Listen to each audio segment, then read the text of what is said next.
स्नेहदा स्पन्दन स्नेहदा स्पन्दन।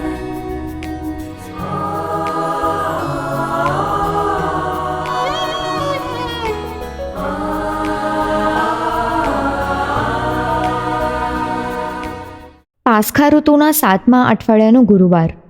ધર્મસભા આજે સંત ક્રિસ્તોફર મેગલેનનું પર્વ ઉજવે છે.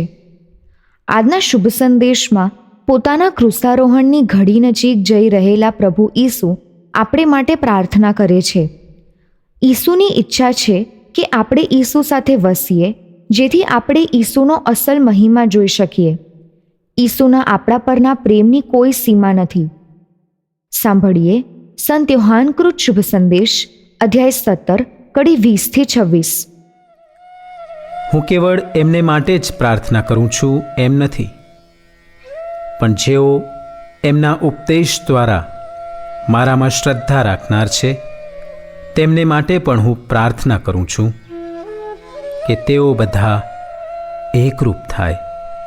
જેમ તું, પિતા, મારામાં વસે છે અને હું તારામાં વસું છું, તેમ તેઓ પણ આપણામાં વસે, જેથી જગતને ખાતરી થાય કે તે જ મને મોકલ્યો છે.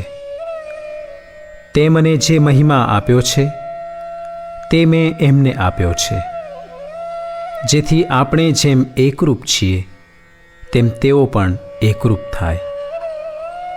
હું એમનામાં વસું જેમ તું મારામાં વસે છે, જેથી તેઓ સંપૂર્ણપણે એકરૂપ બની જાય અને જગતને ખાતરી થાય કે તે જ મને મોકલ્યો છે અને જેમ મારા ઉપર પ્રેમ રાખ્યો છે તેમ એમના ઉપર પણ રાખ્યો છે. હે પિતા, મારી એવી ઈચ્છા છે કે તે મને સોંપેલા આ લોકો હું જ્યાં હોઉં ત્યાં રહે અને સૃષ્ટિના મંડાણ પહેલાં મારા ઉપર પ્રેમ રાખીને તે જે મહિમા મને અર્પ્યો છે તે તેઓ જોવા પામે. હે પિતા, હે ન્યાયના ભંડાર, જો કે સંસારે તને ઓળખ્યો નથી, પણ મેં તને ઓળખ્યો છે અને આ લોકોને ખાતરી થઈ છે કે તે જ મને મોકલ્યો છે. મેં એમને તારું સ્વરૂપ સમજાવ્યું છે અને હજી હું સમજાવતો રહીશ, જેથી મારા પ્રત્યેના તારા પ્રેમમાં તેઓ પણ સહભાગી બને અને હું એમનામાં વસું. स्नेहदा स्पन्दन स्पन्दन। આજનો શુભ સંદેશ હાઈ પ્રિસ્ટલી પ્રેયરનો અંતિમ ભાગ છે. આ ભાગમાં ઈસુની પ્રાર્થના છે ઈસુના અનુયાયીઓની એકતા માટે. આજના સમયમાં તો ઈસુપંથીઓની એકતાનું મહત્ત્વ ખૂબ જ વધી ગયું છે. જ્યારે આપણી ચારેય બાજુ પરિવારોમાં પણ સંવાદના અભાવે સહેલાઈથી ભંગાણ પડી જાય છે. એક જ ધર્મ વિભાગના શ્રદ્ધાળુઓમાં પણ જૂથબંધીને કારણે, ભાષા કે સંસ્કૃતિની ભિન્નતાને કારણે વિખવાદનું વાતાવરણ સર્જાય છે. ઈસુ એમના શરીરરૂપી યાત્રી ધર્મસભાના સભ્યોની એકતા માટે પ્રાર્થના કરે છે, જેથી જેમ ઈસુ તેમના પિતા સાથે એકરૂપ છે તેમ આપણે બધા એકરૂપ થઈએ. આજે વૈશ્વિક ઈસુપંથી એકતાની તાતી જરૂરિયાત છે, જેની શરૂઆત થઈ ચૂકી છે અને તેને અંગ્રેજીમાં એક્યુમિનિઝમ કહે છે. બીજી વેટિકન વિશ્વ પરિષદ આ બાબતમાં ખૂબ જ ચિંતિત હતી અને તેથી એક વિશેષ દસ્તાવેજ ડિક્રી ઓન એક્યુમિનિઝમ 1964 પ્રસ્તુત કરીને આ ચળવળનો શુભારંભ કર્યો. દસ્તાવેજમાં લખ્યું છે, હૃદય પરિવર્તન સિવાય ખ્રિસ્તી એકતા જેવી કોઈ વાતની શરૂઆત જ ન થઈ શકે. એફેસસનો ગ્રંથ અધ્યાય 4 અને કડી 23 અને 24માં સંત પાઉલ લખે છે તેમ, મન અને આત્માથી નવા બની ઈશ્વરે અનુરૂપ રીતે સર્જાયેલી તથા સાચી ધાર્મિકતા અને પવિત્રતા રૂપે વ્યક્ત થતી નવી પ્રકૃતિ ધારણ કરી લો, તથા સ્વનકાર અને એકબીજા પર અઢળક પ્રેમ વરસાવો, તો જ એકતાના બીજ વવાય અને પછી સતત પ્રાર્થના અને આપણા પ્રામાણિક પ્રયાસો થકી જ તેના ફળ ચાખવા મળે. આ તો વૈશ્વિક સ્તરે જે પ્રયત્નો ચાલે છે તેની વાત થઈ, પણ આપણે આપણા સ્તરે આમાં આપણું યોગદાન કેવી રીતે આપી શકીએ?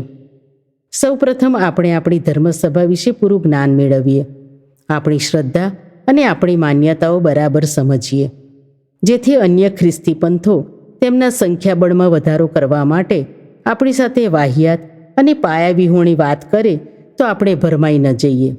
એ પણ જરૂરી છે કે ખ્રિસ્તી એકતા માટે અલગ અલગ ખ્રિસ્તી પંથો પોતાને એકબીજાના હરીફ નહીં પણ એકબીજાના પૂરક ગણીને એકબીજાના પંથમાં તોડફોડ કરવાનું બંધ કરે, કારણ કે આપણને એક સૂત્રે બાંધી શકે એવો એકમાત્ર અતૂટ તાંતણો પ્રભુ ઈસુ છે.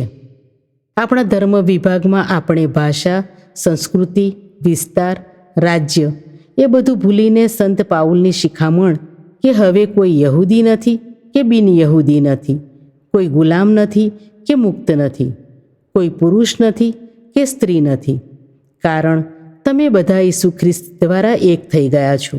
આ ધ્યાનમાં રાખીને એખલાસ અને સૌહાર્દનું વાતાવરણ બનાવીએ. ઈસુપંથના પ્રારંભના 100 વર્ષોમાં રોમન સામ્રાજ્યમાં ઈસુપંથીઓએ પોતાની એકમાત્ર ઓળખ ઈસુના શિષ્ય તરીકેની બનાવીને અને જે એકતા બતાવી હતી તેના પરિણામે જ તેઓ એ બધી આકરી સતામણીમાંથી ડર વિના બહાદુરીથી સામનો કરી શક્યા. મન, વિચાર અને કાર્યની એકતાથી ધાર્યા પરિણામ મેળવી શકાય છે, કારણ ઈસુ તો આપણી પડખે જ છે ને.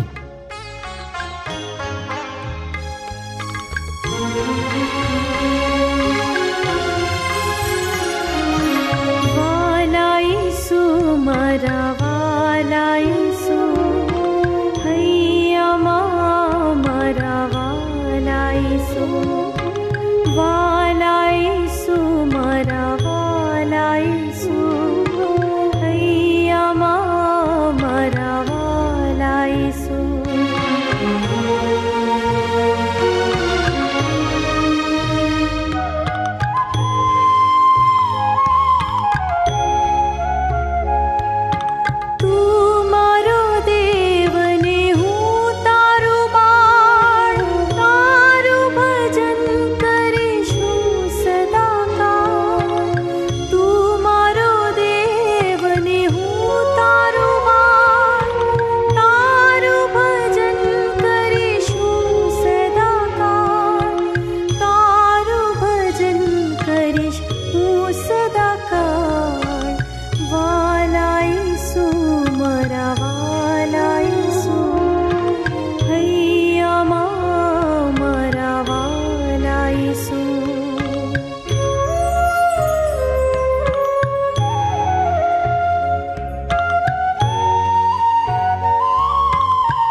રૂ